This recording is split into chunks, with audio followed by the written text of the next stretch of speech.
Welcome to MMO Grinder Backtrack, where I take a look at games I've reviewed previously to check out what's new. Today in February of 2015, I'll be revisiting Warframe, the space-themed cooperative third-person shooter developed by Digital Extremes that I reviewed in episode 45. If you're wondering what's been taking me so long to look at this title again, let's just say that the devs have been hard at work on revamping the game. Like, constantly. My original review is almost completely useless now, and every time I was ready to settle into a backtrack for this game, another announcement for a major game-changing update was made, and I'd be advised to wait yet another month or so. This video will probably invalidate itself completely in 3 months, so let's get to it. First thing to note, the updates to this game's graphic design. While Warframe has always looked pretty good, the developers have obviously been working hard to give the game that next-gen polish, providing massive updates to the game's color palettes and environmental effects. Also, the game's soundtrack has received a notable change, even if it's still keen on sticking with ambient tracks. Some of the game's tracks almost sound like they were inspired by games like Mass Effect, with a favorite of many being the song Archangel, which is always enjoyable to hear, especially during more intense firefights, and it's actually the background track that I've been using for this video. While going a bit more towards a mainstream design philosophy, the OST is still definitely a treat for the ears.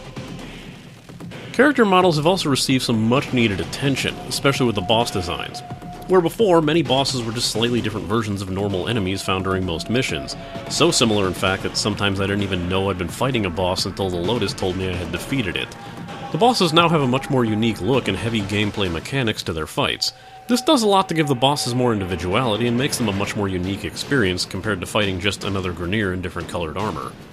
Another attempt to improve the game's look is the inclusion of new tile sets. No longer just being the same old repetitive spaceship corridors, the game now has many different locations that do well to add some diversity to the game's missions.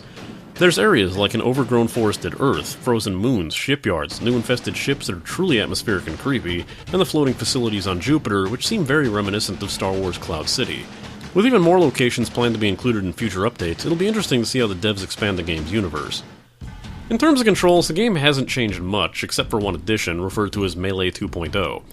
Previously, melee weapons had only worked one way: press the E button to attack and hold down the button for a charge swing. How it works now is that you're still able to use your melee weapon at any time, but there's no longer a charge swing.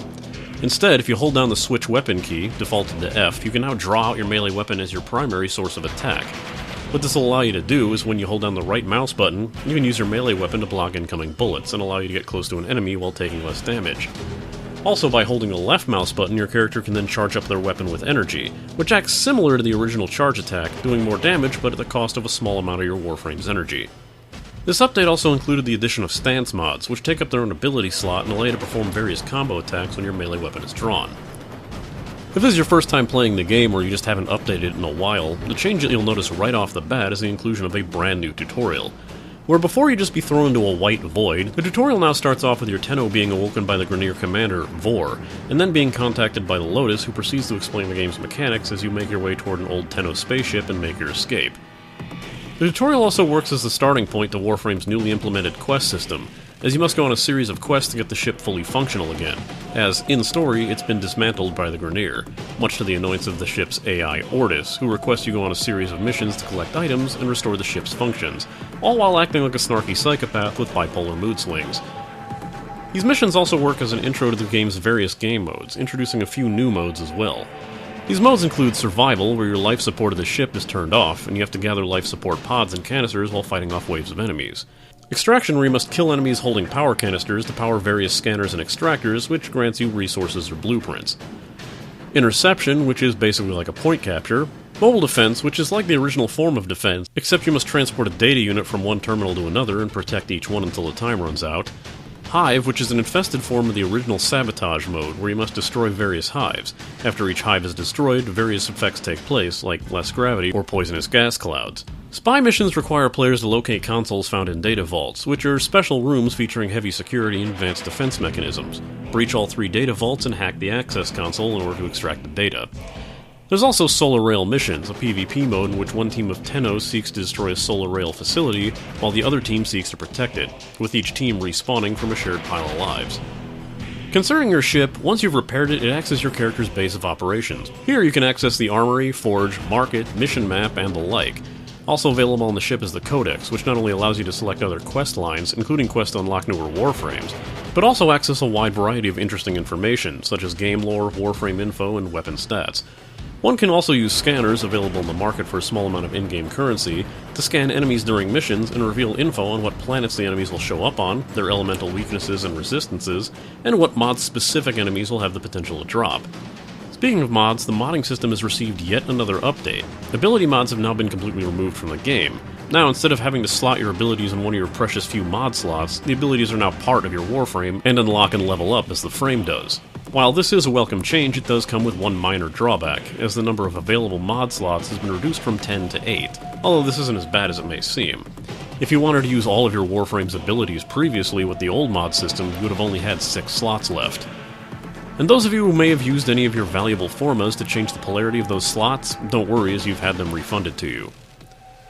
Syndicates are the new NPC factions that have been added to the game. These factions have their own history and beliefs as to what's best for the future of the system, with no one faction being portrayed as either right or wrong. By joining a faction and doing missions for them, you gain favor with the faction. This favor then allows you to purchase various faction-specific mods or weapons that are not available from any other location. However, note that while you gain favor with a certain faction, you will lose it with others, resulting in those factions eventually labeling you as an enemy and proceeding to send random assassination squads after you. You can also personally visit the leaders of various factions in the newly implemented player hubs. Here you can purchase items from the different factions, sell prime weapon blueprints for credits, which will allow you to buy specialty weapons from a randomly spawning vendor, and meet up with groups to go on missions with an on-location mission room. Okay, now we'll come to the biggest change, the change that is one of the primary reasons this episode was held up for as long as it was, the change that had so many fans of the game in an uproar pretty much from the second it was announced, the Archwing. What's an Archwing? Well, the wing part of that name should probably clue you in. It's a pair of large robotic wings that attach to the back of your Warframe and allow your Tenno to breathe and fly around. In space! The Archwing works not only as a new method of movement, but almost acts like a new Warframe, overriding your existing abilities with one specific to that Archwing. After unlocking your first Archwing through the appropriate quest mission, you're then able to select one of the many Archwing missions available through the navigation menu, identified by the Archwing symbol. As of now, the mode only has 3 available mission types: Exterminate, Sabotage, and Interception, divided between 2 maps. The Grineer version of the map, which takes place in an asteroid field that acts as a Grineer mining facility, and the Corpus version, which you fly through the wreckage of a recently destroyed Corpus ship. While seemingly lacking in content compared to the game's run-and-gun missions, it feels well designed, especially in regards to the controls. The WSD keys still move you around as you would expect them to, and the sprint key now becomes your booster. All the controls that you've already been using throughout the game perform the same way, or a similar function to what they'd done before, making the transition between modes feel natural. The Archwing even has a similar modding system to that of a Warframe, making it easier to adjust to new mods and weapons. All in all, Warframe is a game that's evolving so fast I can't keep up with it. Grindstone has a few dedicated members to playing the game, 2 of whom, Nate and Kaizme, are responsible for writing about 98% of this backtrack and help me make sense of a lot of the changes. I'm positive I'll be checking back with this game when this information becomes obsolete and outdated by the next 12 updates that they'll introduce in the next few months. Stay tuned for more episodes of MMO Grinder Backtrack. Oh yeah, I still can't tell if Lotus is an AI or just bored. The game is seriously one of the hardest things for me to figure out what's happening when I'm playing it, and I cannot wall run to save my life. Some things never change.